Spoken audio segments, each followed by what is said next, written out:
अस्सलाम वालेकुम वरहमतुल्लाह। I hope कि आप सब ठीक होंगे। यार मेरी उन सब भाइयों से दरख्वास्त है जो भाई रोमानिया जाना चाहते हैं, जहाँ रोमानिया के लिए कागज़ अप्लाई किए हुए हैं और सोच उन लोगों ने गंदी रखी है कि हम जाते ही फ़रार हो जाएंगे।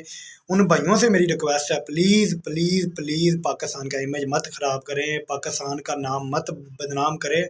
और ये इस तरह हम करते रहें तो हमें ये मज़ीद वर्क परमिट नहीं देंगे। अभी पाकिस्तानियों का 1 लाख आया तो ये 1 लाख के 1 लाख रिमूव हो जाएंगे। ठीक है, तो इसलिए जो है ना, अभी 3 दिन पहले की बात है कि पाकिस्तान से जो बंदे गए वो एयरपोर्ट पर ही फरार हो गए।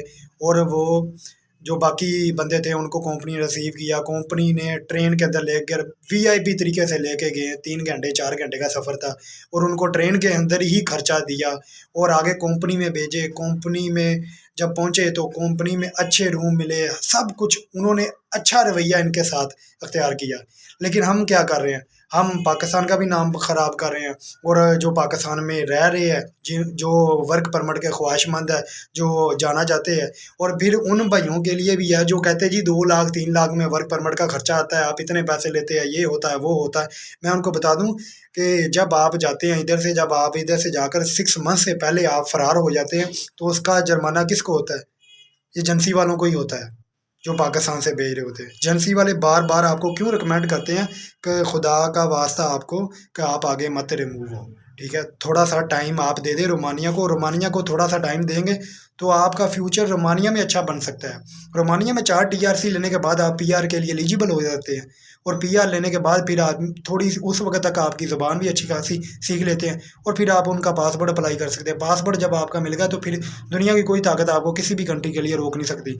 आपको इजीली वीज़ा, जिनका वीज़ा रिक्वायरमेंट होगी उनका भी वीज़ा आपको इजीली मिल जाएगा।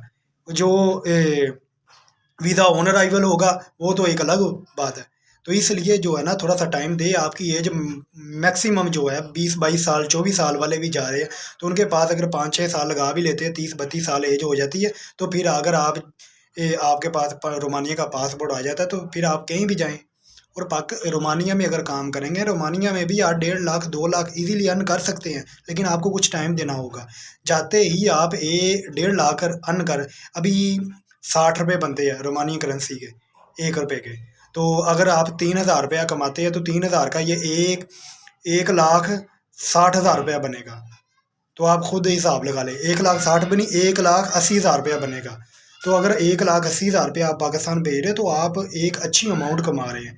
तो आप उधर जाकर जनवरी फ्रांस जाकर पुर्तगाल में आपको 2 साल आपको टैक्स पे करना होगा, फिर बाद में आपकी टीआरसी मिलनी होगी, फिर खज्जल खवारी अलग में, फिर एक इलीगल की ज़िंदगी अलग, और फिर ऊपर से डंकी के खर्चे अलग, कि कितने आपने खर्चे करने हैं। तो यही टाइम अगर आप रोमानिया में दे देंगे तो रोमानिया में देने का आपको बेनिफिट ही बेनिफिट होगा। और दूसरी बात, रोमानिया जल्द ही शेंजन में आ जाएगा। 2024 में ये शेंजन में इसे आने से कोई नहीं रोक सकता। हाँ, कोई कोई मेजर मसला बन जाए वो एक अलग बात है।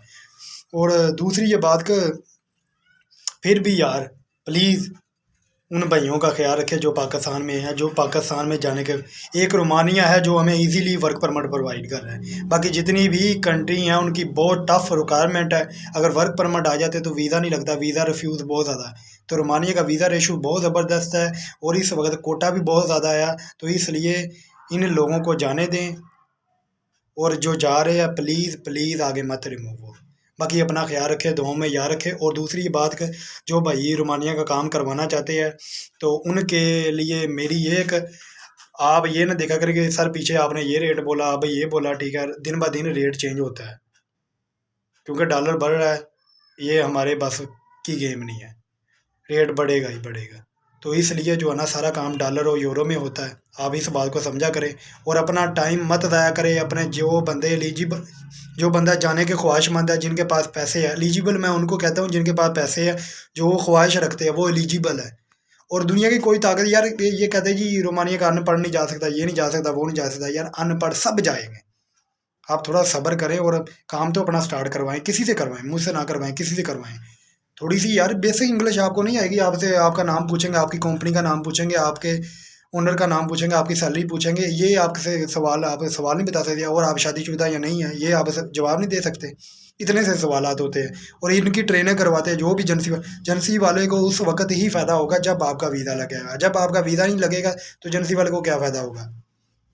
सही है। तो और दूसरी बात कि जो बंदे मेरे साथ बात करते हैं वो रोमानिया की बात किया करें, वो कनाडा की बात किया करें, ठीक है, बल्कि रोमानिया की बात किया करें। आगे चस्के दर चस्के ना लेना शुरू कर दिया करें, फिर कहते हैं पोलैंड के, फिर फिनलैंड के।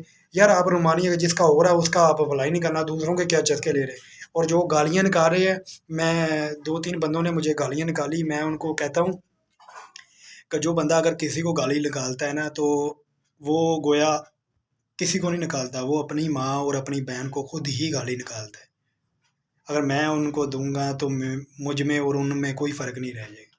तो बाकी गुस्सा आता है, बहुत ज़्यादा आता है, ठीक है। 2 बंदों ने बहुत बुरी गाली दी है, ठीक है, लेकिन मैं कुछ नहीं उनको, मैंने एक को कहा कि मैंने कहा तुम्हारी परवरिश ही इस तरह की हुई है। और दूसरी ये बात कि आप मुझे नहीं गाली दे रहे, आप अपनी माँ को खुद गाली दे रहे हैं। बाकी ठीक है, जो करता है करने दो यार। दुनिया सोच अगर जाहल लोग को आप रिप्लाई करेंगे या जाहल का मैसेज जहलियत के साथ देंगे तो फिर काम बढ़ता है, फिर कोई बंदा काम नहीं कर सकता, फिर हम भी काम नहीं कर सकते, हमारा काम उधर ही रुक जाएगा, ठीक है। तो अपना ख्याल रखें, दुआ में याद रखें। अस्सलाम वालेकुम रहमतुल्लाह।